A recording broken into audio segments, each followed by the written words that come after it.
Let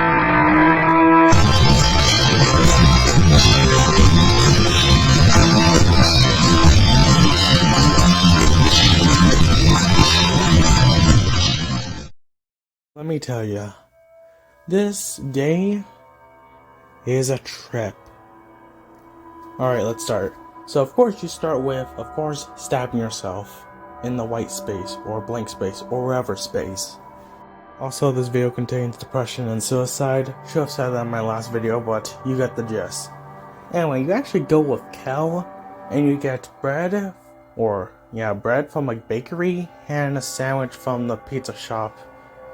Which is weird, because this is a pizza shop. And when you're in there, you always see Aubrey and her frickin' friends. Which, thank goodness they're not, going to attack you or anything. They're just enjoying some pizza. You can actually interact with them, but they'll be like, go away, munch. And Aubrey will be like, so I left. Anyway, Kel being Kel, he's like, wait, I was supposed to get these earlier. I'm screwed. Because apparently Omori woke up at like 10 or 11 a.m. Why? I don't know. He was like, hey, can you come and have dinner with me? My mom would be less pissed if you're with me. What the heck? Anyway, we go to Kel's house. Her mother is like, oh, there you are, Omori. I'm not pissed anymore. Though after spending some time, Basil's mom is like, my son is missing. Even though he looks like a girl. Oh. Huh. We go to our secret spot. We fought Aubrey and her stupid friends. Aubrey throws Basil in the lake. What a bitch. And she's like, yeah. Huh.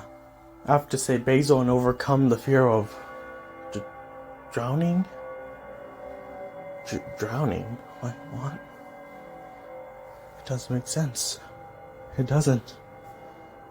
And we learned a new skill called Persist, which we do. We say Basil and Hero's there, while Aubrey's there like... Anyway, we talk with her and ask, why the heck are we not friends again? Why? Just why? Like, what the heck? And something about Mary, and then I realized something. Here's a spoiler for the game, though if you made this far, you're already aware of spoilers. Omori's dead. Omori's sister is dead. Wow. Anyway, they all stormed off. We went to our separate ways. As in separate ways, I mean Aubrey just goes. While we're into Kel's house. We have dinner, we spend a night at my house, and then we're finally asleep. Compared to the other real-life activities, this section was roughly very short. But the dream sequence, the main game, makes up for that one. And here we are to the dream sequence, where we see no one. You're alone. All I see is Mari, and then there's just me. We go to a boardwalk, and we go underwater. I think nowadays game developers don't know that humans can actually drown because we're underwater and we're breathing just fine without any protection. Same with Mario Kart here. So yeah, it's kind of weird. Then we go to this place called the Last Resort, which is literally the last resort, and we meet Kel there. Who apparently, my friends have been slaving their way in the dreams for some reason. And they act like they don't know us. Like, dude, this is a dream. What the heck? Let me tell you, the battles are much more harder when there's just two of us instead of four of us. Then we find Aubrey and Hero after getting a keycard and defeating the shark boss here, along with some guards. He wasn't that hard. In fact, this place is actually not that hard either. Then after that, we actually fight Pluto. The planet. Yeah, he's a pretty tough boss, but since I grind a lot, he wasn't really much of a threat. He did look like a Dragon Ball Z character though, which is kind of creepy, but whatever. Anyway, the boss sees our worth, he kicks us out. Then we go inside a whale and see more science stuff. This is actually where we meet Sweetheart again. Anyway, the point for this one is that Sweetheart is actually seeing scientists to make a lover for her, since apparently every boy in the universe is just, not too good for her or anything.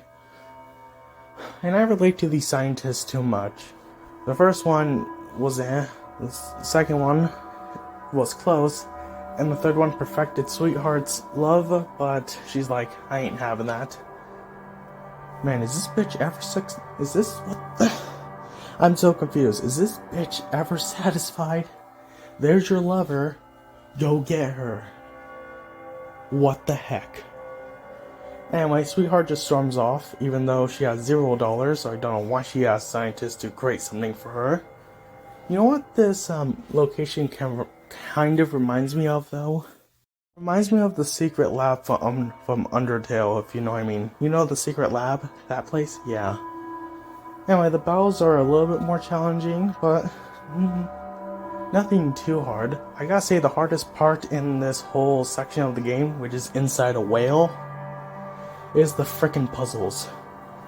Frick the puzzles. I hated them. I had to look up a walkthrough. Yes, I'm a loser. I'll admit that. We're going through this BS of laboratories. We finally fight these three girls, which are like sirens and medusas that are scientists. Anyway, they're actually not that hard because I grinded the heck out of the game. So yeah, I defeated them. And after that, you have to fight the whale's insides, which he will swallow you and do more damage to you and just... Luckily, I didn't fall in battle. In fact, Omori didn't even succumb once, which is actually an ability that I praise. Succumbing is the ability I think you gain after you defeat Space Boyfriend, or if Omori dies, he actually doesn't die, instead just goes to just 1 health point, which gives you a chance to heal him, because when he dies, that's game over. So it's really cool to have this ability, though I didn't have to use it once in the whale battle. Though, it did take a lot of time to destroy him though. It wasn't hard, it was just very long. Especially since we're killing a whale's insides. Then after all that, we go to the vast forest to do some other things, as in go to this desert town real quick to do something for some reason. We went digging for treasure, we healed up, we bought more stuff, we fought more bosses like an oven and bakers and stuff, simple stuff. We met a firing man that's like, even though things seem difficult, keep on hoping, and all of that.